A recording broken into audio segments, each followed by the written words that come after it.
Oh, what's up fellow nerds, I'm your host Dr. McKay and welcome back to my channel.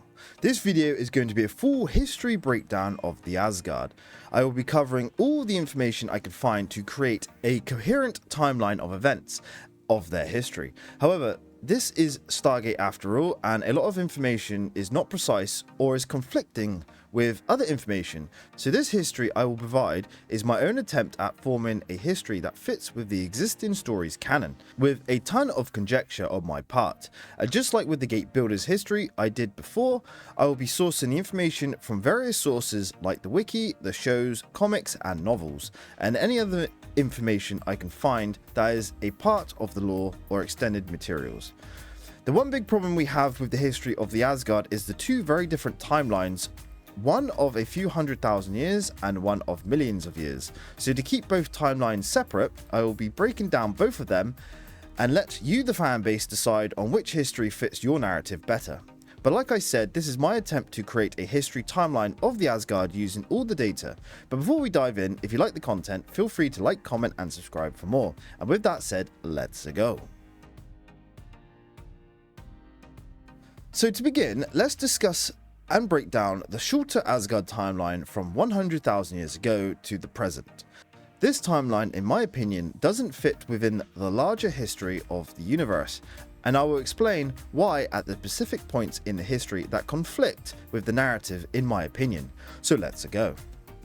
It's unclear on the evolution of the Asgard before they began to record their history, but one can presume they evolved like all other species over millions of years on their home world of Hala in the Ida galaxy. The Asgard began to record their history sometime around 100,000 years ago as their civilization began to thrive. The Asgard evolved to be around 2-meter tall humanoids with a large cranium or head, with pale light grey skin, and was physically strong and durable like humans in comparison. They reproduced sexually, having 2 genders, and had an unknown lifespan, possibly of 100 or so years. They progressed like most sentient life, expanding all over their world and developing technology, including space travel, and developing their culture and society. At some point around 50,000 years ago, they developed faster than light travel and began to explore their home galaxy, and around 30,000 to 28,000 years ago began to explore outside of their home galaxy using cryostasis as a means to survive the length of the journeys. They occasionally lost ships to the void due to malfunctions to navigation, leaving some ships to be lost floating through space. Shortly after this, the Asgard began to seek means of artificially extending their lifespan and began to create clones, and the means to transfer their minds from their dying bodies to new clone bodies, to continue living past their natural lifespan. This process, in my guess, was a step to something greater, but shortly after they began to clone themselves, the Asgard became afflicted with a plague called Barion's syndrome. This disease wiped out 60% of the Asgard population, and around 75% of the survivors became sterile and lost the ability to reproduce naturally. The Asgard, faced with their extinction of their species, doubled down on the cloning, and within a generation all the Asgard that remained became clones and no new Asgard were born, making the entire Asgard population the last of their race. The Asgard now recovered from the plague and essentially becoming immortal. They continued to explore space, and around 10,000 years ago encountered the Lanteans on their return to the Milky Way. Now, side note, this next bit is all contradictory and doesn't fit with the timeline of the Ancients or the Goa'uld, and even the Asgard veneer, not to mention the human history. But I will continue from the wiki's timeline. So, around 10,000 years ago, the Asgard made peaceful contact with the Lanteans. It doesn't say where, but I'm guessing in the Milky Way galaxy, after the Lanteans evacuated Atlantis, but it still remains unclear. They then encountered the Nox and the Furlings, created the Alliance of the 4 Great Races. This alliance lasted a few thousand years. The Asgard after this encountered the Goa'uld soon after and began to liberate humans from enslavement and declared themselves their protectors. It's around this point the genetic degradation began to affect their cloning, A group of Asgard, the Vanir, travelled to the Pegasus galaxy to experiment on humans to find a cure, but got stuck in that galaxy after the Lanteans lost the war with the Wraith and losing their intergalactic ships in preceding battles with the Wraith. Soon after, the Vanir hid from the galaxy and the Wraith within the atmosphere of a toxic planet for the next 10,000 years, believed lost by the other Asgard. The Asgard would continue to protect various worlds from the Goa'uld and wage war with them for the next 10,000 years, and during that time, the Asgard encountered the mechanical replicators spiders and became overwhelmed by them. With the Asgard losing resources to both conflicts, the Asgard pursued a diplomatic approach with the Goa'uld, with the Protected Planets Treaty that kept the Goa'uld from various worlds and space, from fear of the Asgard's superior technology. This allowed the Asgard to focus on the replicators and their cloning problem. They also found an ancient repository of knowledge during this time and began to study it. The Asgard would watch over the galaxy, mainly the humans of Earth, over the millennia, and enforce the Protected Planets Treaty when needed. The Asgard soon became alone in the galaxy during this period, as the Furlings presumably left the galaxy, the Ancients left via Ascension, and the Nox went off into isolation and pacifism, leaving the Asgard the last of the great races left still active in their role as shepherds and protectors. They would eventually become friends and allies of the Tauri in the present day in the show's run, but I will leave that part for after the other timeline. But this is the timeline of the wiki, and in my opinion, the dates are wrong, especially around the 10,000 year mark, with the Lanteans, as in the show it is stated by Morgan Le Fay. When we first abandoned Atlantis all those millennia ago, the Earth was so harsh, its people so primitive by comparison, there was no hope of living among them as Lanteans or rebuilding our societies. So instead we spread out to many lands, some of us planting a few small seeds of civilization among the first tribes of man, others making their way to the Stargate at your southern pole, still others choosing to live the remainder of our lives in seclusion and meditation. Merlin and I both chose the latter path. That when the Lanteans left Atlantis, they isolated themselves from the galaxy and ascended, leaving very little to no time for them to form the great races after their return. Not to mention the Vanir and the Goa'uld, there's just too little time in that period for all that to happen, so in my opinion the timeline is wrong, which brings me to break down, in my opinion, the more accurate history of the Asgard. But please leave your thoughts on this timeline.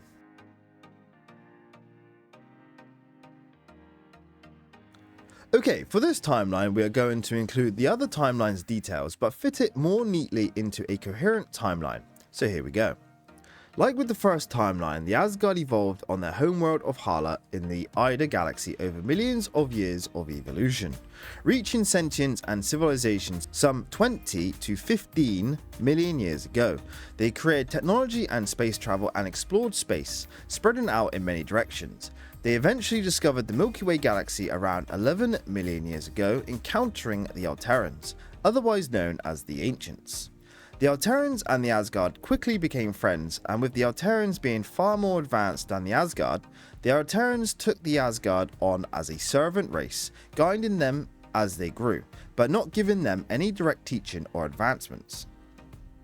After 2 million years of growing and developing their technology and culture, the Asgard was now at a place of development that the Alterans decided the Asgard was ready to be taken under their wing as apprentices, guiding and teaching the Asgard many more things about science and exploration and sharing knowledge of the universe, imparting their vast wisdom onto the Asgard.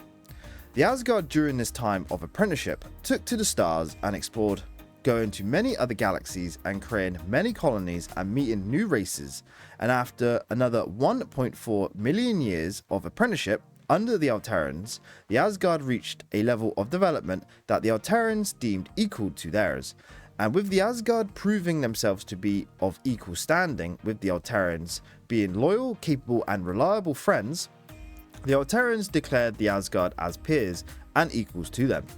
This day went down as the Asgard's most honoured moment in their history. Although they did doubt their readiness to be considered equals, as the Alterans were still vastly more advanced than them, the Asgard was ready.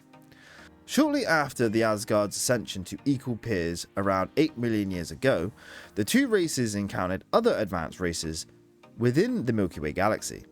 The Nox and the Furlings. These two races proved advanced enough to both the Alterans and the Asgard that they all entered a formal alliance, mostly for the sake of the other less advanced races of the galaxy.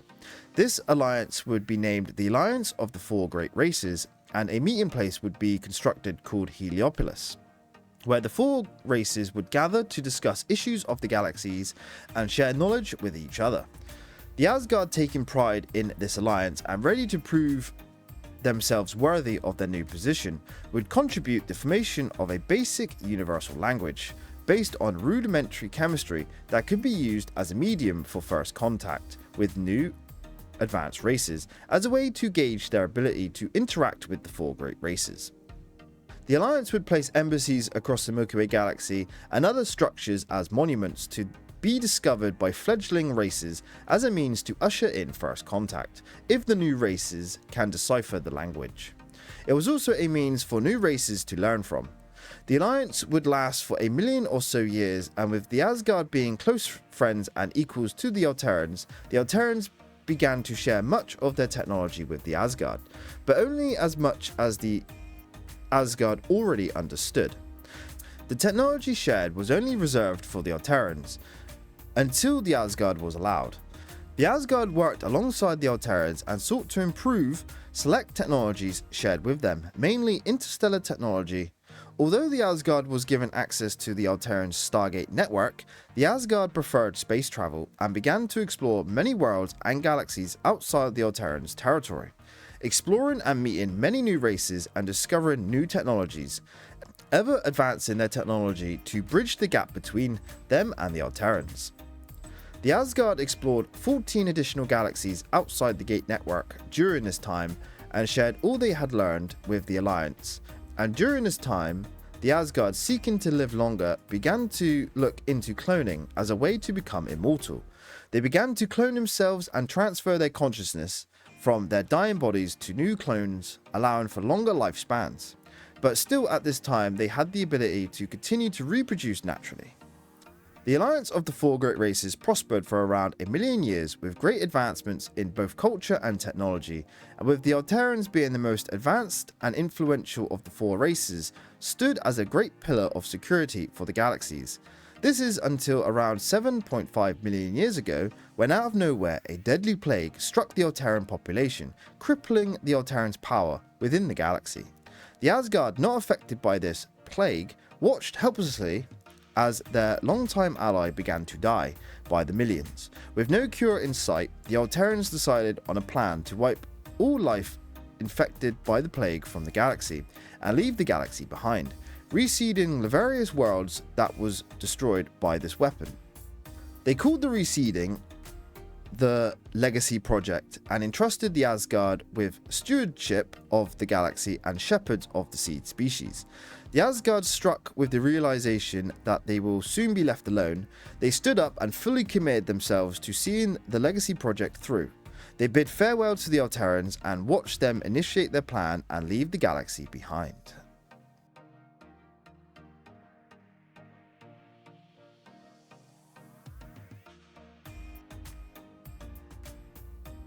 The alliance of the four great races that stood for millions of years was no more.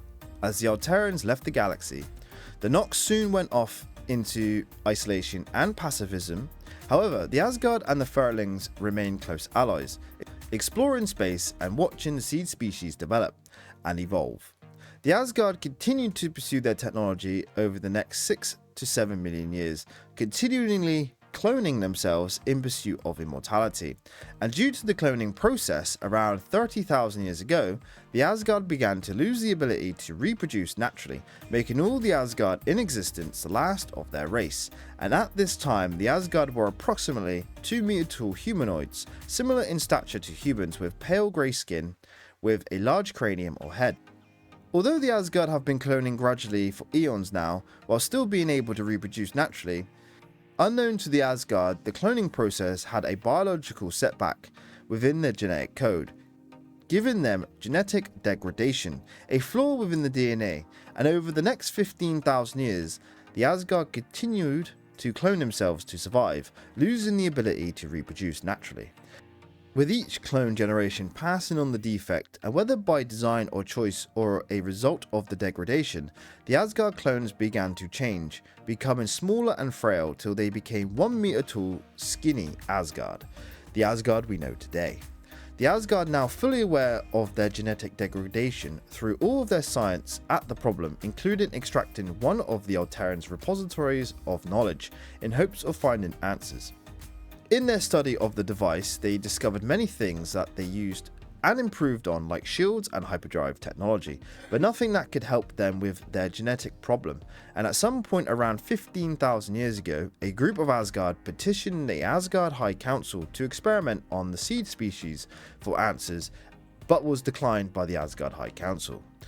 The group of Asgard, not willing to sit back and do nothing, split from the main Asgard and became the Vanir. They left the galaxy of Ida and the Milky Way and headed towards the Pegasus galaxy in search of the Alterrans and the humans there. They discovered many human worlds and in secret began to experiment on the humans in hope they can slow down or reverse the genetic degradation. They went unnoticed for around 5,000 years until the Lantian War with the Wraith came to a climax as the Wraith pushed the Lantians back, and around 10,000 years ago, the Lantians left the Pegasus galaxy, leaving the Wraith victorious and unchallenged. The Vanir, not expecting the Wraith's victory, was caught off guard when the Wraith attacked them, and they subsequently lost their intergalactic ships in the first battle. They managed to retreat and hide in a toxic planet's atmosphere, hiding away from the Wraith for the next 10,000 years. Now, going back to the Ida galaxy Asgard here, the Asgard around 15,000 to 13,000 years ago was exploring and watching over the seed species within the Milky Way galaxy when they encountered a new race, the Goa'uld. The Asgard, seeing the Goa'uld as an immediate threat to their legacy project they have been entrusted with for so long, engaged in a war with the Goa'uld. But with the Goa'uld being numerous and relentless, the Asgard enlisted the help of the Furlings, their longtime friend and ally. They waged war with the Goa'uld for nearly 8,000 years, pushing the Goa'uld to the brink many times, but never making the final blow due to the Asgard's tactics, war mentality, and not fully realizing the threat the Goa'uld posed to the rest of the galaxy, always allowing the Goa'uld to escape from battle.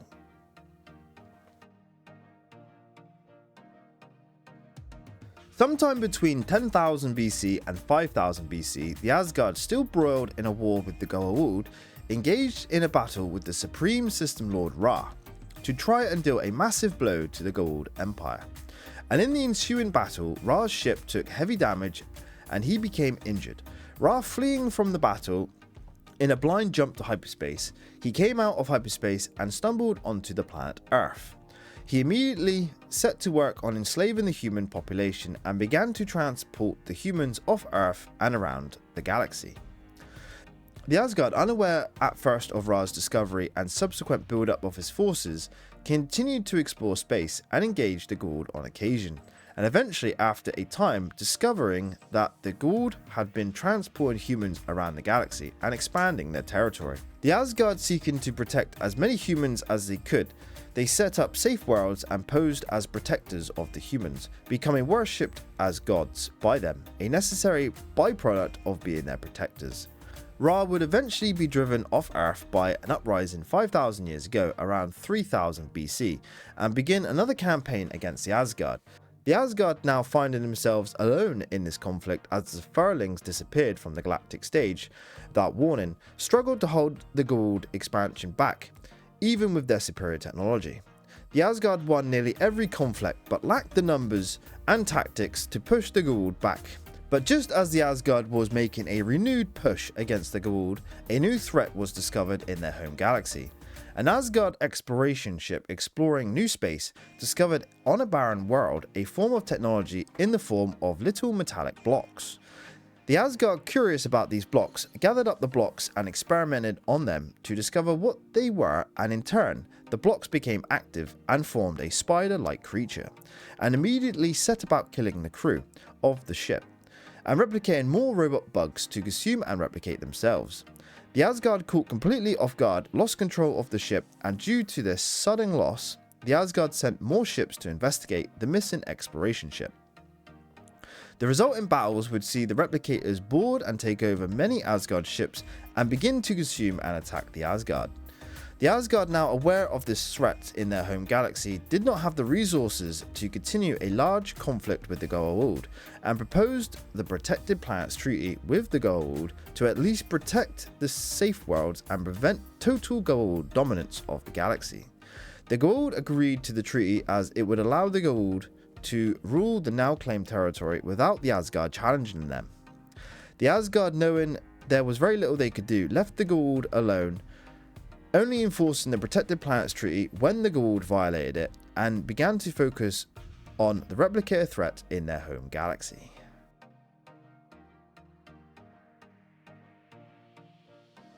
The Asgard around 1 AD began to focus more on the new threat posed by the replicators in their home galaxy, and basically left the Goa'uld alone to take over most of the Milky Way galaxy. But the Asgard maintained a presence within the Milky Way galaxy and on occasion showed themselves to the Goa'uld to remind them of their presence. The Asgard would visit Earth a few times and watch and observe the humans develop, and at times take a few tribes of man to safe worlds to, in my opinion, increase the odds that the humans will survive and follow in the ancients' footsteps. The Asgard in their protector role became gods, Norse gods, worshipped by the early Germanic tribes to later the Vikings, and had a whole mythology created around them.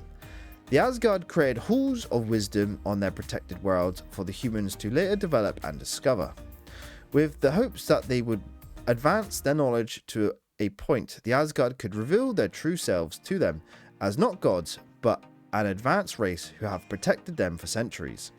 The Asgard, even though dealing with the threat of the replicators, still checked in on the humans of Earth from time to time to check on their development.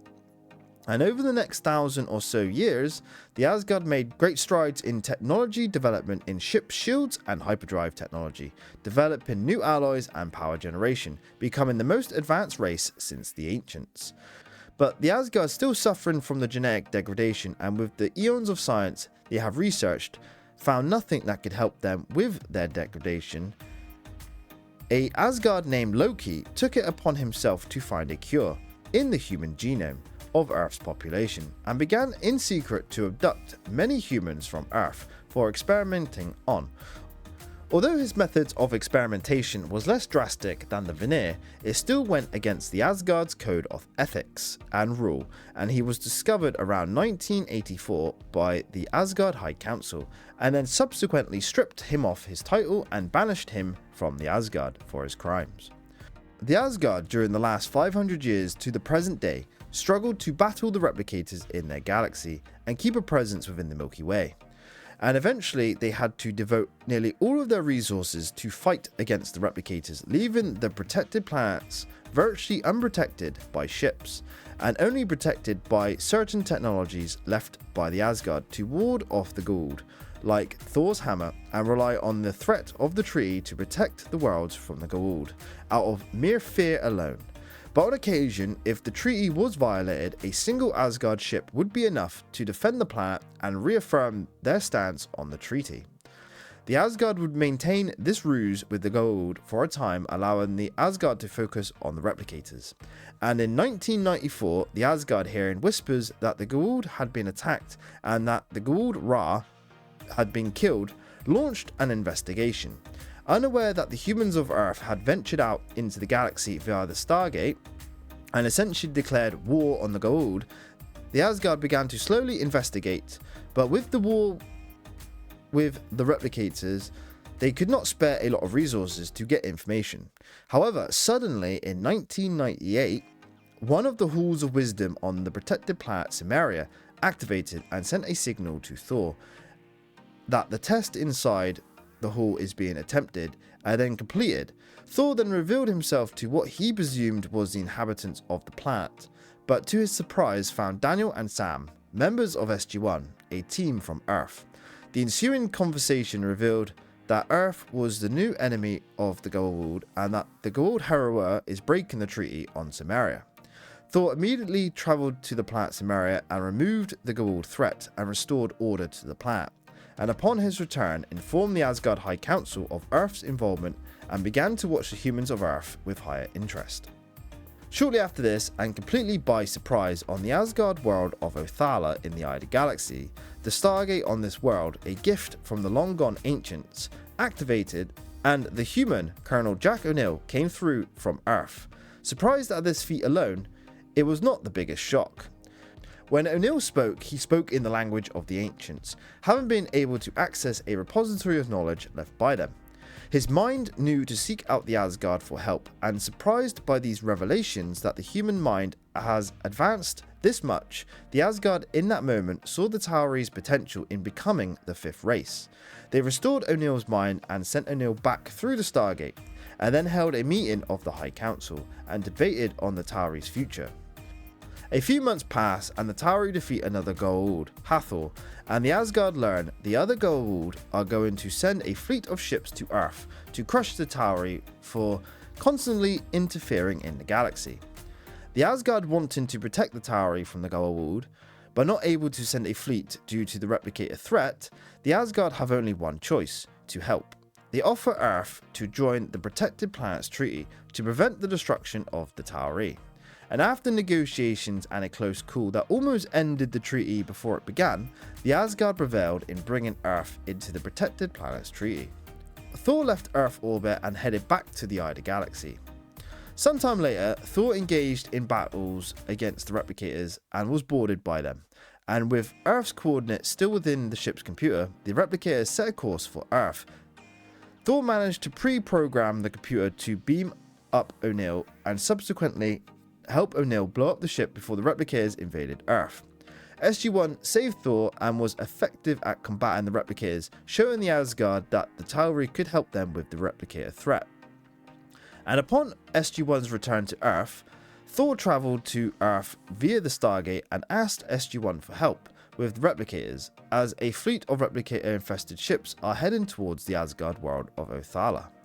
The Asgard admitted to SG-1 that they was too smart to think of any new strategies to use against the replicators, and seeing SG-1 win against them, the Asgard felt the Tauri could come up with an effective strategy to win and save their world. So Samantha Carter went with Thor through the gate and assisted in a plan to destroy the invading fleet, saving the world from being overrun by the replicators. The Asgard, impressed with the Tauri, began to openly engage with them as allies, and a year or so later, the Asgard gained a call from a Hall of Wisdom on the planet K'tau, where SG-1 inadvertently made the planet's star unstable and wanted help to fix it. The Asgard Freyr, the protector of K'tau, said he could not help as that would violate the Protected Planets Treaty with the Goa'uld. O'Neill, not accepting that answer, asked to speak to someone else. Freyr suggests O'Neill meet with the Asgard High Council to plead his case, the first time a human has ever addressed the High Council of the Asgard. The meeting does not go well with the Asgard High Council, saying to help fix the star it would be a violation of subsection 42 of the Protected Planets Treaty and would void the treaty, opening up the protected planets to Goa'uld attack, including Earth. SG-1 leaves the hall and enacts a plan of their own, and with or without the help of the Asgard, they fix the star and save the planet. Also during that year, the Tauri discover an asteroid heading for Earth, and O'Neill petitions the Asgard High Council again for help, but due to it being a violation of the Protected Planets Treaty again, refused to help, but remained confident the Tauri would find a way to survive. Later on in that year, SG-1 discovered what seems to be the creator of the replicators, the android Reese, and after SG-1 dealt with her and the replicators she made, handed her to the Asgard for study in hopes that they could find a way to fight the replicators in the future. And at the end of that year, the Asgard Thor is dispatched to defend a protected planet that is being attacked by the Goa'uld Osiris, and in the ensuing battle, the Goa'uld surprised Thor with superior shields and weapons and destroyed Thor's ship and captured Thor. The Asgard, with no ships to spare at the time, again approached the Tauri, mainly SG-1 for help in rescuing Heimdall on the protected planet with her research, which was a 30,000-year-old Asgard in stasis, whose genetic makeup was not yet affected by the cloning degradation the Asgard are suffering with. And during the rescue, SG-1 learns that Thor is alive and has been captured by Osiris, and with Heimdall's help plan a rescue. However, in the attempt, Thor's mind was uploaded into the Gould's ship's computer by Anubis in hopes to steal Asgard's secrets, and this left Thor's body in a coma. SG-1 was successful in rescuing Thor's body and fled the Gould ship. The Gould pursued them but was stopped when 3 of the Asgard's new O'Neill-class ships dropped out of hyperspace to protect SG-1. The Gould, caught by surprise at the Asgard's new ships, retreated, still containing Thor's mind. Not long later, the Gould Hatuk containing Thor's mind was found in Earth orbit. SG-1 and Selmak went to investigate, and in the investigation, the ship crashed in the Pacific Ocean. SG-1 later discovered Thor's mind was still on board and rescued his mind from the ship, and returned Thor back to the Asgard. A few months later, while the Asgard are studying the android Reese, they discover a base command in her program that will recall all replicators to her. Seeing an opportunity to get all the replicators in one place, came up with a plan to trap every replicator in a time dilation field on the planet Hala, giving the Asgard time to come up with a plan to beat them once and for all. The Asgard evacuated the planet and set the recall for all replicators to come forth.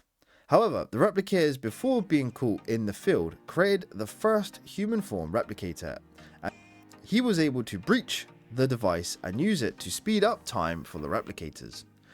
The Asgard, fearing the worst, reached out again to SG-1 on board their new ship, the Prometheus, for help in reactivating the device.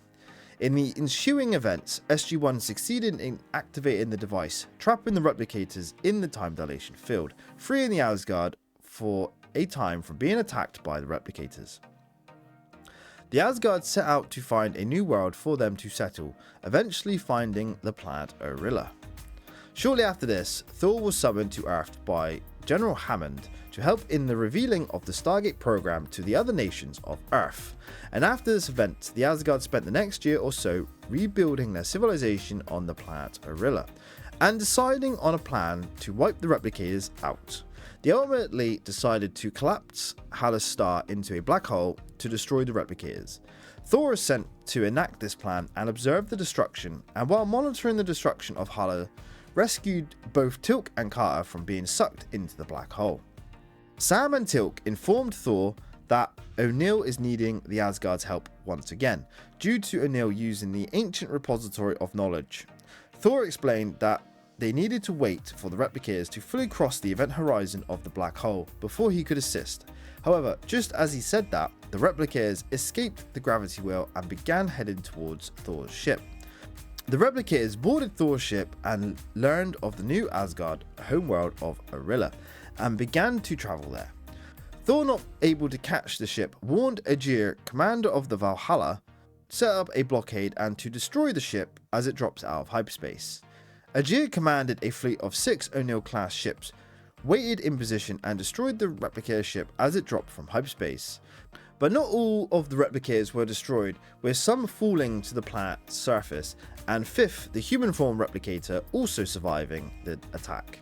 The Asgard's new colony began to be attacked by replicators, with nothing the Asgard could do to stop them. Thor knew what he had to do. He headed straight to Earth to get O'Neill, in hopes the ancient knowledge he possessed could be used to help them. Thor beamed O'Neill on board the ship and merged O'Neill's mind with the computer. O'Neill, now able to use the knowledge of the ancients in conjunction with the ship, built an anti-replicator weapon or disruptor. Thor used the specifications of this weapon to modify his ship to create a pulse that would encompass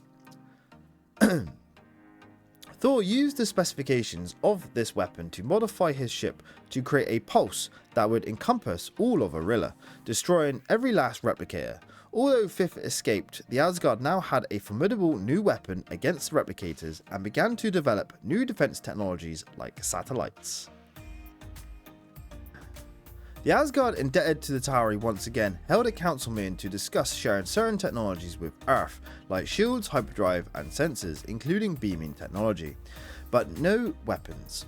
And with the High Council agreeing to share some of their technology, but with limits and not their current tech, Thor went to Earth and met with the US president to talk about their alliance and the exchange of technology for Earth and give the Prometheus upgrades. And I believe in this meeting, purely my speculation here, I believe the Asgard agreed to help with the construction of the new BC-304 battlecruisers, as there is considerable Asgard technology within the BC-304, and with the increased time of construction being far faster than the construction time of the Prometheus, and the BC-304s being far larger, I believe the Asgard contributed heavily in the infrastructure, resource gathering and refining, and along with advanced construction methods of the BC-304, allowing Earth to construct the Daedalus in around a year.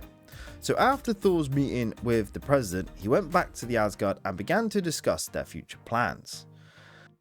A little while later, the replicators would invade the Milky Way galaxy and Thor would lend his help, but would eventually lose his ship to the conflict, leaving the galaxy to resolve the replicator crisis without the Asgard's help, by using the ancient weapon at Takara, ending the replicator threat once and for all. The Asgard would then help the Tauri with finishing the Daedalus, and with the discovery of a ZPM on Earth, the Daedalus would travel to aid the Atlantis expedition, but with one condition from the Asgard. The Asgard wanted to place the Asgard Hermioid on board the ship to help and oversee and supervise the use of the Asgard technology. He spent 3 years on board the Daedalus, with the humans helping and providing guidance to them. Now, back in the Milky Way galaxy, the discovery of the Ori led the Asgard to assist the Tauri on occasion, even participating in the battle at the Supergate, even though with only one ship. Shortly after these events, the Asgard, realizing their genetic degradation is speeding up with each new clone, the Asgard decided on a plan to commit mass suicide and destroy their planet with all of their technology and knowledge to prevent it from falling into the wrong hands upon their ultimate demise. However, during this discussion, Thor put a proposal to the Asgard High Council to entrust all of their technology and knowledge to the Tauri, so that their legacy can continue on before the end came. But not wanting to just hand over their entire knowledge and technology to the Tauri without knowing if the Tauri would abuse it, and with Thor's obvious bias towards the Tauri, the High Council needed more information. So they asked Thor to provide more information. Thor decided to give Hermioid, who is a very cautious Asgard, a secret mission shortly after the battle in the void between galaxies with the Wraith, to determine if the Tauri would be worthy inheritors of their legacy, and worthy of becoming the fifth race. Hermioid would observe the humans on a few missions, and during his final mission to investigate an adrift hive ship with the Daedalus in the void between galaxies, and subsequently discovering a derelict Lantian city ship, following the end of that mission, Hermioid meets with the Asgard High Council, who are awaiting his report, as the deciding factor in whether the Asgard should give all of their collective knowledge to humanity. Hermioid admits to the council that the humans will use their knowledge in war, but he agrees with Thor that they will only use this knowledge in the pursuit for peace and protection of the galaxies, referring to the dual nature of humanity. Hermioid's final statement to the High Council states he finds humanity to be the rightful inheritors of their legacy, and that humanity, specifically the Tauri, is indeed the fifth great race. Upon hearing Hermioid's testimony, the Asgard High Council issue Thor with the task of creating an Asgard computer core that would contain all of their knowledge for the Tauri, and to put together a team of Asgard to adapt their current technology for installation on the Tauri's BC-304 Odyssey. Thor set out on this task, having convinced the Asgard High Council to grant the Tauri their legacy. Thor designed a database containing the Asgard's entire recorded history, as well as an interactive program containing the memories and the personality of every Asgard within, and finally their entire library of technological advancements. Thor completed the core and sent a message to the Tauri and SG-1 to journey to Arilla and meet with the Asgard, and upon the Odyssey's arrival, Thor beamed aboard the ship, informed SG-1 of the Asgard's plan. Surprised at this revelation, SG-1 was saddened by this, but Thor reassured them it was their fate, and that humanity was indeed the fifth race. Thor and his team got to work on installing the Asgard's latest technology on the Odyssey, including brand new Asgard plasma beam weapons. Samantha Carter expressed great sadness to Thor, asking there must be something more they could do to save the Asgard. Thor replied, "All that could be done has been done." He stated that he hoped the humanity would learn from the Asgard's mistakes and felt only regret at the knowledge that he could not aid the Tauri further. The Asgard completed the upgrades and installation of the core just in time as 3 Ori ships came out of nowhere and attacked the Odyssey. In a rush to save the Odyssey and to prevent the Ori from obtaining any Asgard knowledge, Thor ordered the Odyssey to flee as he and the other Asgard quickly departed the Odyssey. And as the Odyssey made its escape, the Asgard caused a massive explosion on the planet that destroyed all of Arilla, killing all of the Ida Galaxy Asgard, leaving the Odyssey to contain their entire legacy, which would go on to aid the Tauri on many occasions in the future.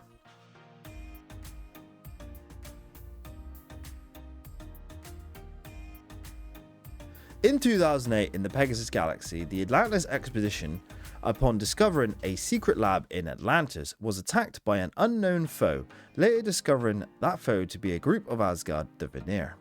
A group of Asgard that left the main Asgard over 10,000 years ago to experiment on humans to solve their genetic degradation. They kidnapped Doctors McKay and Jackson to activate an ancient device, and in the ensuing conversation with Dr. Jackson, the Vanir learned of their race's fate in the Ida Galaxy and doubled down on their plan to survive. And after the ancient device was destroyed and the Vanir pushed back, in the Legacy novel series, 8th novel, The Third Path, which takes place in 2010 and after Season 5 of Atlantis, the Vanir, after the events of the Atera device and the discovery of the Ida Galaxy's Asgard, the Vanir began a desperate plan to save their race by forcing an ascended Asgard named Ran to descend and return to mortal form, believing that her genetic makeup would be uncorrupted by the genetic degradation, and believed that with enough time they could use the genetic data to restore their race to what it was. Ran, being an Asgard born before the Asgard began to fully clone themselves eons ago, learnt how to ascend and become the only Asgard to achieve ascension. She later, in 2008, helped the Asuran form of Elizabeth Weir to ascend, and in 2010, after Elizabeth broke the ascended rules and saved Dr. McKay from dying, Ran sent Weir back to her mortal form, and she was later captured by the Vanir, in hopes to get information on how to descend an ascended being. Weir suggests to the Vanir, why don't they just merely ask Ran for help? The Vanir admitted it never occurred to them to simply ask, and that Ran would willingly help them. Weir and Daniel Jackson pointed out that the rules that ascended beings follow are flexible enough for Ran to help, maybe without descending herself. Willing to give it a try, the Vanir stopped hostilities and agreed to travel to Earth, where there is a shrine built by the ancients to commune with ascended beings. At the shrine, the Vanir are able to contact Ran and make an appeal to her to help them save their race from extinction. Ran answers the appeal by returning to her mortal form with the belief that the extinction of the Asgard outweighs the rules of the ascended beings. She warns the Vanir that if she descends herself, she won't be able to ascend again, and that due to the genetic damage already done, there is a 50-50 chance that she can fix the issue, and even if she could help, the results may not be what the Vanir want. The Vanir accept this and say this is more hope than they have received in eons since the discovery of the degradation. Ran and the Vanir leave Earth for Pegasus with hope and promise to not cause any more problems for the galaxies, instead focusing on one day restoring and saving the Asgard race from extinction.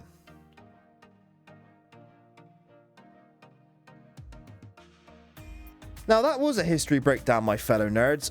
The Asgard sure do have a lot of history to cover, and with the 2 different early history timelines, I had to cover both of them for you all, and in my opinion, the millions of years history makes more sense when fitting them into the history of the ancients and the Goa'uld, as the alliance of the 4 great races, in my opinion, has to have happened when the ancients was in the Milky Way galaxy the first time, as there just wasn't enough time when they evacuated Atlantis, as they isolated themselves and ascended soon after, so unless the alliance was formed with ascended ancients, I choose the millions of years timeline. Moving on to the history sources, the 100,000 year history is from the Stargate wiki, with the millions of years history sourced from the fandom Stargate wiki. Other sources are the TV shows SG-1 and Atlantis, the short story Hermioid's Last Mission, and the legacy novels Unascended and Third Path. And with both histories, I have added my own speculations and guesswork with a load of my own conjecture to help fill out the histories in a more detailed way. I hope you will agree with my own infills of information to help paint a broader picture of events. And if you don't, please leave a comment with your own opinion. The Asgard's history is one that has fascinated me greatly, and I have spent around 60 hours over 10 days in just writing this script to get it right for you. Checking and finding sources and reading the novels to get all the information I can. There is still quite a bit I haven't included in this video that I have found, but those are for another time. I hope you all have enjoyed this history of the Asgard, and if you did, please feel free to like, comment and subscribe for more. I have been your host, Dr. McKay. Thank you all for watching this breakdown, and I'll catch you all in the next one. Cheers and goodbye, and have a good rest of your day. Bye.